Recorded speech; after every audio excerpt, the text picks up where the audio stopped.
Hi guys, James at RampantLionReviews again for you today with another beer review. For this one we are going to stick to Sweden and we're going to have a look at another beer from a brewery you've seen me review many things from before. So we're heading a little bit north in this review once again to Eskilstuna, and we're going to have a look at what apparently is my 10th beer from Möllys Kvarterbryggeri, or Möllys Brewery as they're more commonly referred to. So for this one we are having a taste of the Cattan.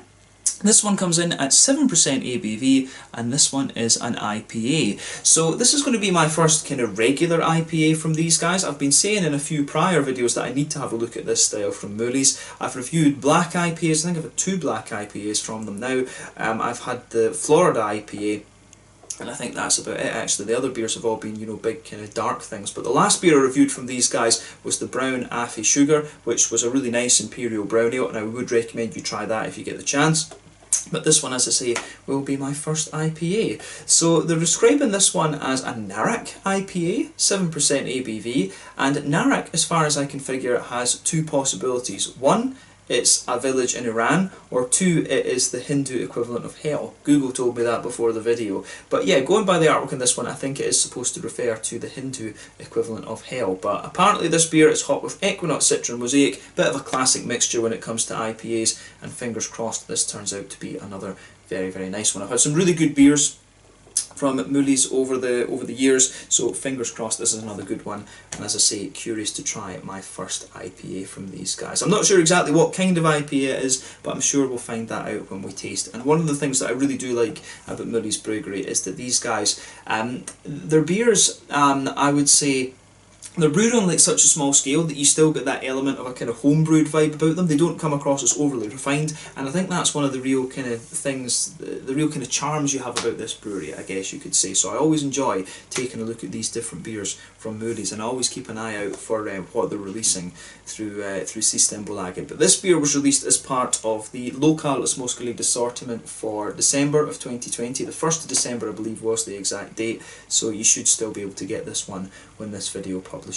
But yeah, looking forward to trying this one. Always nice to review something new from Möllys Kvarterbryggeri, or Möllys Brewery, and I hope that you guys enjoy my take on this beer as well. Special shout out to Ricard over at Glass. He's from Eskilstuna, if I remember rightly, and he reviews a good number of Möllys beers as well. So make sure you check out the link to his channel in the video description below, and I'm sure you'll see him once again on one of my live streams at some point in the near future. So yeah, but anyway, let's get on with this review then. So as always with my reviews, I'll tell you a little bit about the brewery before we taste the beer. If you want to get straight to the tasting, just fast forward. All the usual links are in the video description below. That's the brewery website, the link to my other reviews that I've done from Möllys Kvarterbryggeri before, and I'm sure you will see more added to that list in the fairly near future. There's all the usual social media down there. If you want to see more reviews, do please consider subscribing to the channel. The whole channel, of course, has a geography-based tagging system, so you can go into the homepage and search for beer based on country, city, state, county, province, prefecture, whatever it is you're interested in. Do check out the playlists of beers from different countries. There is one there for all the Swedish beers that I've reviewed for you. That's constantly being added to, and as always, please do get in touch and let me know some of the other beers and breweries that you guys would like to see me review. It's always great to hear from you guys that are watching the videos, and the support that you show the channel is hugely appreciated. So anyway, to tell you a little bit about Möllys Kvarterbryggeri then, or Möllys Brewery. Never sure exactly how to refer to these guys. But yeah, Möllys Brewery are based in Eskilstuna, as I mentioned to you earlier, out to the west of Stockholm, and the company was founded back in 2015 by Daniel Herdigen, who is half German and half Swedish. Apparently his father's German family can trace their brewing roots back to the 18th century, and they come from Erlangen, which is just outside of Nuremberg, and that area in the north of Bavaria is called Franconia. Probably the most famous beer town there would be Bamberg, and that's where the likes of Schlenkerla comes from, you know, the famous Bamberg Rauch beers, and that is a place that I really would recommend you go. Beautiful city. I think there's, is it 8 or 9 breweries that are in there. I've reviewed a beer from each of them. But yeah, you've got breweries there like Mars, you've got Schlenkerla, Spezial, Zwergla, a few other ones in there as well, Greifenklau, and a There are a few other ones that just aren't coming to mind just now, but yeah, Bamberg is a very famous beer town. But that region in the north of Bavaria, Franconia, it's got the highest density of breweries per head of population anywhere in the world, and it's a beautiful place, so do go there. So yeah, Daniel's family come from Erlangen, which is in this area of Franconia, and so Daniel has spent a lot of time in Germany, but he was born when his family were living in Sweden, and I think he has spent the majority of his life in Sweden. But he started off home brewing, and soon he expanded to a 500 litre brew kit, and in total over 2019 he produced around 25,000 litres of beer. So this is still a very small scale operation, if you like. They've produced a few interesting beers over the years. In early 2018 they produced a beer for Messiah Markolin's 50th birthday called Doom Warrior. He of course is probably the most well-known singer for the Swedish doom metal band Candlemass. I really like them actually. And he also produced a beer called Tompe, which was for a friend that he used to attend metal festivals with, and that was when his child was sick with cancer. So yeah, he's produced some really interesting stuff over the years. The other thing that makes this brewery really distinctive is the kind of hand-drawn artwork with all the owls and things on it, and this is done by Daniel's brother Björn, so that is pretty cool. But as of December 2020, when I'm filming this review for you, they've produced around 50 different kinds of beer, and they usually release 1 or 2 different beers through Systembolaget every month as part of the Lokales Småskaligt assortment. So yeah, you can keep an eye out for the different things that these guys are releasing. Like I said to you, I've had really quite a few different beers from these guys. I mean, the very first beer I tried was the Dubbel La Bomba, and that was a recommendation from someone that I got after trying the one of the big coffee stouts from Möllys Kvarterbryggeri. And you know, Dubbel La Bomba is an awesome beer. I've had black IPAs, like I said, various different imperial stouts, black IPAs, Florida IPAs, and 1 or 2 sours actually. The last 2 beers I had, I think it was the Lemonade, which was a really just very quirky sour, and then the last one was the brown Afi Sugar, which was a big imperial brown, and that's a style that I really like, but you don't come across too often. But yeah, I think I would say that this brewery really shined when it comes to the kind of big darker styles of beer, but yeah, the other beers I've had have been, you know, quite quirky and quite interesting, but I'd say probably the strongest beers in more ways than one that you're going to get from these guys will be the big kind of darker ones. But I do need to explore the lighter spectrum, the lighter side of the spectrum from these guys to kind of form a properly informed opinion of that. But yeah, a good brewery, and as I say, the thing that I really like about these guys is that it is so small scale that you still get a little bit of that kind of homebrewed kind of vibe to their beers actually. They don't come across as being like madly refined in some of the ways that more commercial beers can. That's why I really like reviewing these things from Möllys Kvarterbryggeri. But yeah, that's all I can really tell you about Möllys Kvarterbryggeri for the moment. At some point you will see a Meet the Brewery interview with Daniel. Daniel is quite keen to do that, so I need to figure out some way to get up to Eskilstuna, probably sometime next year, but that will happen. I will make sure I get in contact with Daniel at some stage. But yeah, you will see him on one of these Meet the Brewery segments at some point soon, so I certainly look forward to that. But yeah, in the meantime, you can check out the brewery website, you can follow them on Facebook and Instagram to keep up to date with all the latest goings on, and you can of course check out the Rate Beer, Untappd and Beer Advocate pages to learn more about all of the different beers that these guys do. So yeah, let's get on with this one then and see how we go. So as you can see, the artwork on this one is quite similar to the stuff that you'll always get from Möllys. You can see Björn's hand-drawn owls and things there, which are pretty cool.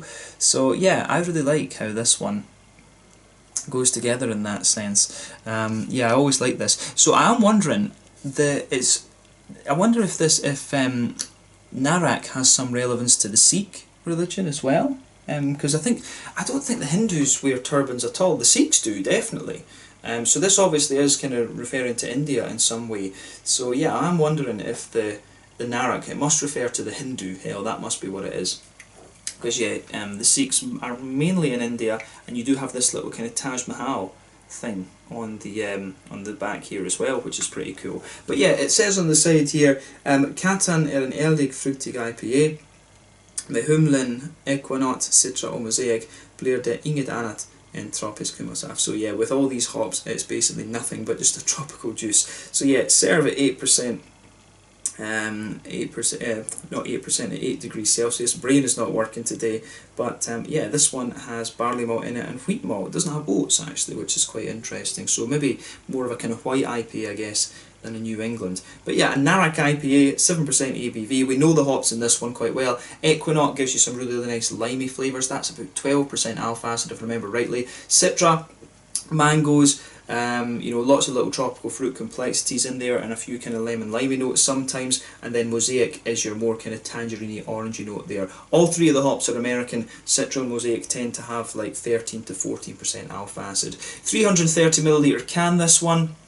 I think I paid like 35 Swedish kroners, maybe 40, I can't quite remember, but yeah, that is roughly €4, maybe like, yeah, £3.33 or something like that, and then yeah, maybe about $4.50 American for those of you who want a price comparison. But yeah, let's get this guy out and we'll get on with the tasting then. Very curious to see what this beer has in store for us. So let's get it out and into the glass. There we go.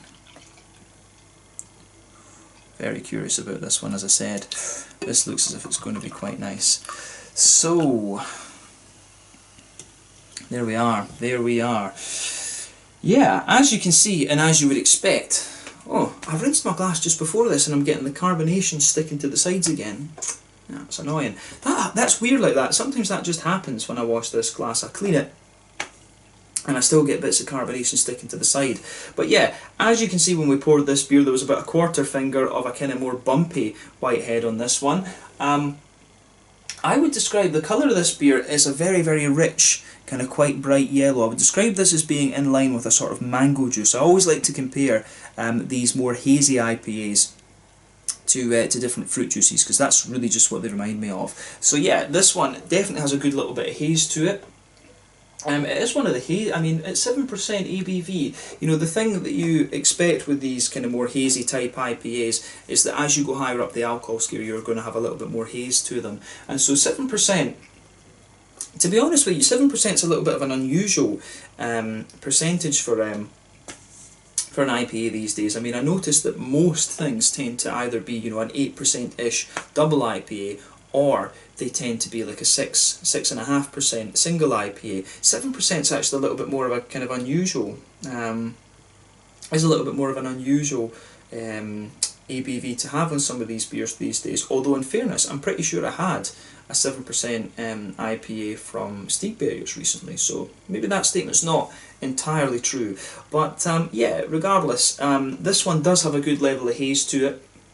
For a 7%er, that's where I was going with that sort of little tangent there.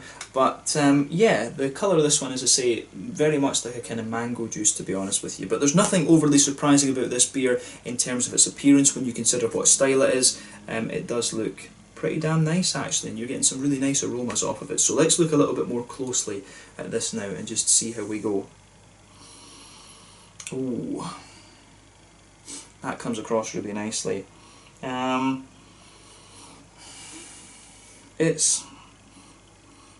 It's quite straight shooting, to be honest with you. I mean, you can smell it's got, you know, you can smell a bit of pale malt out of this one, you can smell a little bit of bitiness from the wheat, but overall it is just a smooth kind of white bready character that's forming the base of this one. There's maybe a wee tiny hint of like a biscuit, like a McVitie's digestive biscuit or something like that, but that's very minimal, to be honest with you. This one strikes me as just being a plain, this one does strike me as just being a kind of plain, yeah, it does strike me as being a sort of plain white bready, kind of pale malty sort of thing actually. Yeah, it's a mixture of, it's got, when you take the aroma in a bit more deeply, you're going to get some of that wheaty bitiness out of the beer, but mainly the backbone of this beer is just quite smooth actually. So yeah, I do like how that goes together in this one. So yeah, the aroma of this beer is quite interesting in that sense. So yeah, it's a straight up, I've got a feeling that this is going to be a very kind of straight shooting IPA actually. But yeah, there's not much more to say about the malt base other than that, to be honest with you. On the green side of things, the aroma on the green side isn't overly pungent, to be honest with you. I mean, you get a little bit of earthiness out of it, you can smell a little bit of floral aromaticity in there, but I'd say that the biggest component of the green side of the hops, for me, it's more grassy. This beer really comes across as more grassy. And I mean, remember when it comes to the hops, it depends when exactly the hops have been added, and I would guess that just from the aroma of this one, the hops have probably been added mainly in the later part of the boil, because if they were added in the earlier part of the boil, you'd certainly have, with these hops that are in here, you would certainly have more of a kind of big floral, spicy, aromatic thing going on, because all of those hops are like, the Equinox, I think, is the lowest alpha acid one at around 12%, whereas the other two are 13-14% alpha acid. You would have a hell of a spiciness and a big floral aromaticity coming out of this beer, but the fact that it's a little bit more grassy suggests to me that it's late, that the hops have been concentrated in late on in the in the boil with this one. And usually these kind of beers have somewhere between like a 60 and a 90 minute boil actually. So yeah, remember, you can always kind of guess a little bit from the colour of your beer. The colour of your beer is dependent on two things: one, the type of malts that you use, and two, the length of the boil. The longer you boil the beer, the more that the sugars caramelise, and so you get a darker colour out of these things. But then again, you have to consider that first factor: what type of malts is it that you're using. But yeah, I would guess that this beer is mainly late hop additions because of the fact that the green side of the aroma is more kind of grassy. So yeah, it's quite, to be honest with you, it's quite an unassuming aroma, to be honest with you, and it's a bit strange for me to think about this with Möllys, because you have these big dark beers and stuff from them that have a hell of a lot of aroma to them, but this one, it's really just we're at the opposite end of the spectrum when it comes to beer, right enough, but this is just a lot more straight shooting and a lot more kind of almost reserved, I guess you could say.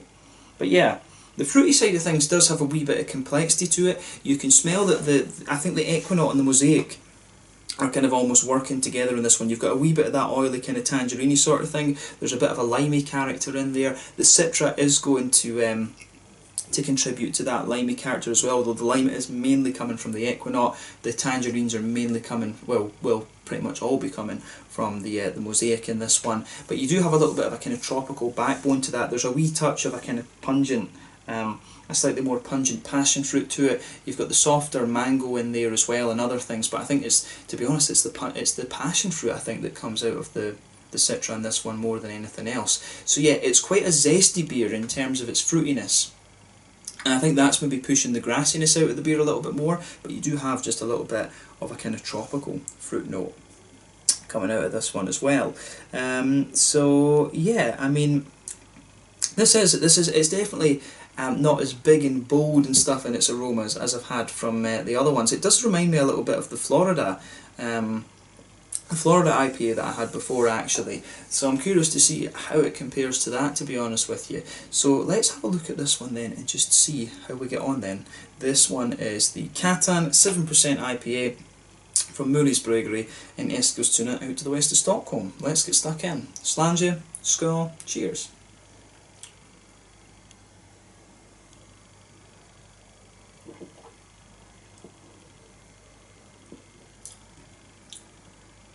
Yeah. Yeah, I mean, this one for me, again, it's quite... Where do we place this one? I mean, it is actually kind of quite similar to how it comes across in the aroma. Yeah.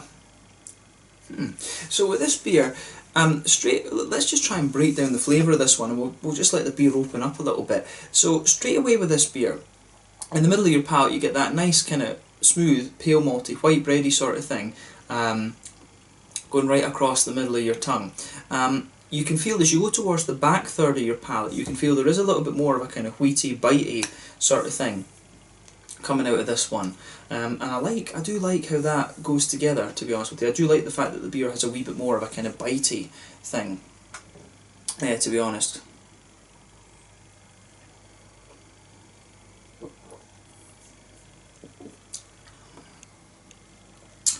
Yeah,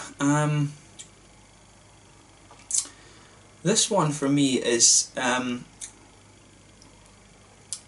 it is more, I mean, the vibe that you get out of this beer is a little bit more like what you would expect of a pale ale rather than an IPA, to be honest with you. I mean, it's got a little bit of a kind of bready, pale malty sort of thing to it, and it's got a little bit of hoppiness. I mean, I can't see what the kind of style intention is with this one, if I'm honest. I'm not sure exactly what the goal with this one was, what kind of IPA it's meant to be. Like I say, they're describing it as a sort of Narak IPA.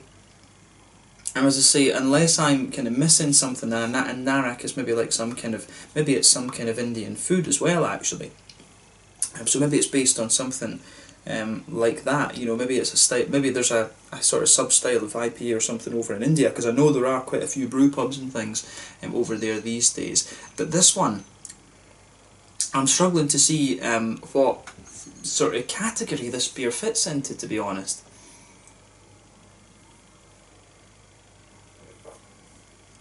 And I mean, I say this, but we shouldn't be trying to put beer into boxes and things like that. We should judge it individually. But yeah, this beer, I'd say, basing it on, you know, precedents and what I've encountered before, it does have the vibe. It almost comes across as like a very strong sort of pale ale, to be honest with you. It almost comes across like that. The flavour composition is very much like a kind of pale ale, sort of session IPA type thing, but and I'm a bit hazy on, if you like, pardon the pun, I'm a bit hazy on where the line between a pale ale and a session IPA is these days. But yeah, it's a little bit like that. This is more like the sort of flavour profile you get out of this one is more like a session IPA, but obviously this is higher in alcohol than a session IPA.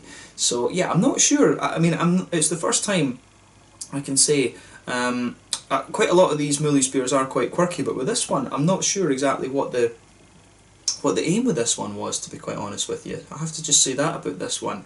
But yeah, let's just try and examine it a little bit more.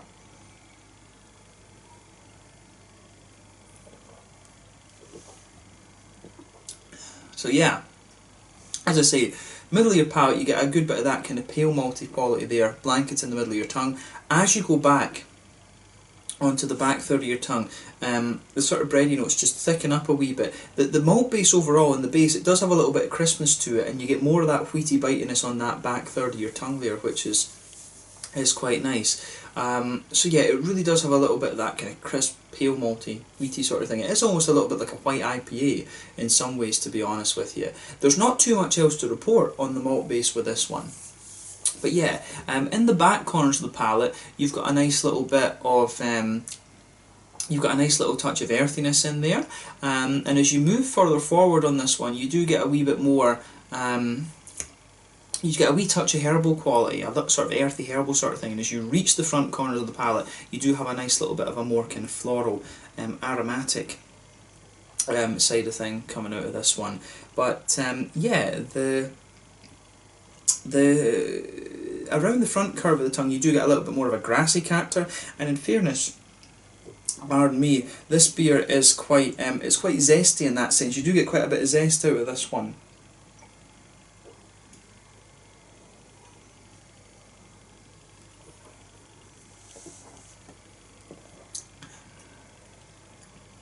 But yeah, I would say that's got quite a zesty, kind of grassy character to it as well. But yeah, on that front third of your palate, that's where you get that nice oily bubble, where those juicy, fruity esters kind of just roll their way out of the beer. So, on the fruity side of things then, if you go towards the back of that front third of the palate, there is a wee bit of that darker passion fruit there. It's getting towards a grapefruit, to be honest with you. There is a little bit of that there, so it's getting, the darker tropical side of this beer is getting towards a grapefruit, which will be the Citra. Citra is capable of giving you the grapefruit, although it is more a kind of thing there. But as you move further forward, you get a wee bit of mango, but then the front half of that front third of your tongue is, you get the tangerine, orangey notes, but I think the lime is really pungent in this one. So I think the Equinox really takes the lead in this one, to be honest with you. It's actually quite a dark lime character you get out of this one, which is really interesting.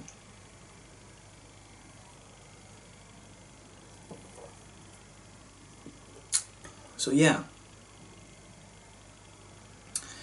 I mean, this beer overall, as I say, this is quite a, it's quite a dark sort of citrusy thing. You're getting quite a bit of that citrusy tropical note from the kind of passion fruity elements, if you like, but you're also getting quite a little bit from the kind of limey side from the Equinaut as well. And you can feel a little bit of the orangey kind of tangerine note coming out of this one underneath. But yeah, this beer, it really leans towards the kind of zesty sort of side of things, if you like. Yeah, I mean, for me this is quite an interesting one. As I said earlier, I struggle to see what exactly the goal was with this beer. It's the first beer I've had from Möllys where I felt that it confuses me a little bit, because I'm like, right, what is the, as I say, what is the kind of aim with this one? In some ways, it does strike me as if the idea with this beer, I think the best way to describe this one sort of stylistically is it comes across as like a very, with that kind of more sort of almost plain, if you can say, that sort of white bready, pale malty malt base, it does come across more as like a pale ale in some ways, if you like. So yeah, there's something in me that says there's two things that I would do to this beer a little bit to... I would either, you know, scale back the malt base in this one and make it a pale ale, or what I would do is put a bit of oats in it and smoothen out the malt base a little bit. I think if you were... So I think those are the two things that would come into my mind to do with this beer. Because yeah, if you're going to have... I do like a big kind of zesty pale ale and stuff like this, and I do like a kind of more zesty leaning sort of New England IPA. Those would be the two things that I would do with this one. I would surmise that this is maybe... I need to try a few more of the IPAs, I think, from Möllys, just to see what they're like, and there have been a couple. I've just kind of reviewed... I tend to pick the more kind of quirky of the beers that are being released, or what I think is the more kind of quirky one that Möllys have released. So yeah, this one, as I say, this is the first beer I've come across from these guys where I've been a little bit right, what is the aim with this one? It's certainly not going to put me off trying other ones, definitely not. But yeah, I have to just say, I'm not quite sure what to make of this one, to be honest with you. As I say, I think this beer, the idea behind this beer would work a bit better as like maybe a 4% or a 4.5% sort of session IPA, pale ale type thing. Or if you put a bit of oat in this malt base and just kind of smoothened it out a little bit and made it into a more kind of, how do you say, a more kind of sort of creamy, if you like. If you gave it a little bit more kind of creaminess, then it would also work out quite well. I just think this beer just, it feels as if it's just kind of, it really does kind of come across as a strong pale ale, to be honest with you. And I think in some ways it just feels like it's missing something a little bit, to be honest. So yeah, this one, as I say, this one I will say straight up, I've had beers from Möllys Kvarterbryggeri that are better than this one and that are more kind of quirky, but I would also think that there probably are, or there probably have been better IPAs from these guys for sure. So I'm going to make sure I try another IPA from these guys as soon as they release one. I'll definitely see about doing that. But yeah, this one is the first beer that's kind of confused me a little bit from Möllys, but it's certainly not going to put me off keeping an eye on what these guys are doing. That's that's what's going to happen. I mean, I've had beers. I had a beer quite recently from Bryggeriet, maybe a couple of months back actually, and it was a saison, and it just, as I say, it was just quite kind of unusual. It just did not turn out how they expected it and how I would have expected it to. And you know, sometimes you get beers like this. It happens. But yeah, in terms of the mouthfeel with this one, then, what would we say about this?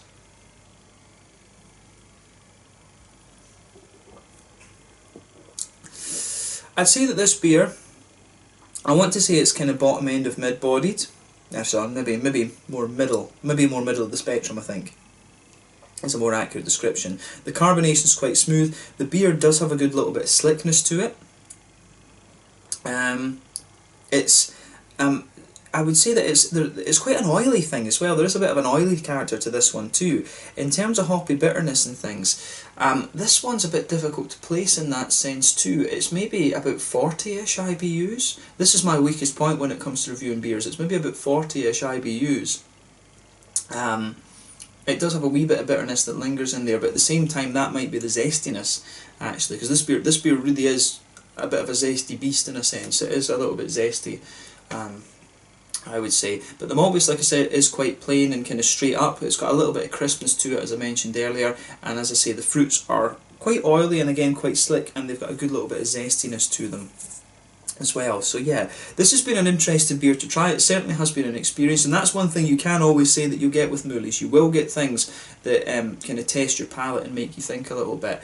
But when it comes to the IPAs that I've had from these guys so far, I will say straight up that I've been more impressed with the I was more impressed with the likes of the was the Tompe the black IPA. I've been more impressed with the kind of black IPAs, and the Florida IPA that they did a couple of months back, I thought was really nicely executed as well. And this beer, in fairness, it almost seems as if it's kind of going for a similar vibe to what the Florida IPA was. So that's another direction you could probably take this recipe if you wanted to, would be to, you know, just give it a little bit of that kind of acidulated malt, or I don't know if they use acidulated malt or whether it's the yeast in the Florida IPAs, but it almost seems as if that might be another direction that it was kind of, this beer was heading in as well. So yeah, I will just say this one's confused me a little bit, but it's, as I say, it's certainly not going to put me off trying more beers from Möllys in the future. So yeah, this has been an interesting review. This one's been an experience, and that's what Möllys are always going to give you. So yeah, I'm curious to see what they're going to release next month. We need to keep an eye out for that. But yeah, let's leave it at that for this one. So this was the Cattan Narak IPA, coming in at 7% ABV from Möllys Kvarterbryggeri in Eskilstuna, out to the west of Stockholm here in Sweden. Always an interesting review from Möllys, and I look forward to my next one, so I hope that you guys have enjoyed this one. So thank you again for watching. Check out my social media, let me know your own thoughts on this beer in the comment section below. Let me know what your favourite beers are from Möllys Brewery, and as I say, we'll return to these guys very, very soon. Slanja, skull, cheers, and thanks for watching. The Cattan IPA, 7% ABV from Möllys Kvarterbryggeri in Eskilstuna here in Sweden. Cheers.